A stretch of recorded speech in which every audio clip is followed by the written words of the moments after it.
This video shows how to buy shares of Sizzle Acquisition Corp II. Sizzle Acquisition Corp II is a special purpose acquisition company listed on NASDAQ under the ticker SZZL, and this is educational only, not financial advice. To trade, you need a brokerage account, and I will use eToro as a neutral example to show the steps.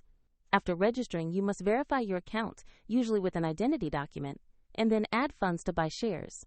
Use the broker search bar and type the ticker SZZL to find the listing. Make sure you locate the NASDAQ-listed instrument for Sizzle Acquisition Corp II. On the asset page, check basic company information and the price chart to confirm the security.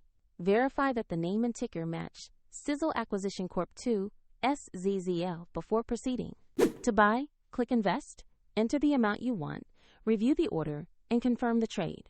If the market is closed, your order may execute at the next session, and if you lack sufficient funds, the platform will prompt you to add money before confirming. Your new position will appear in your portfolio where you can monitor it. For convenience, the link to eToro is in the description if you want to explore the platform used in this walkthrough.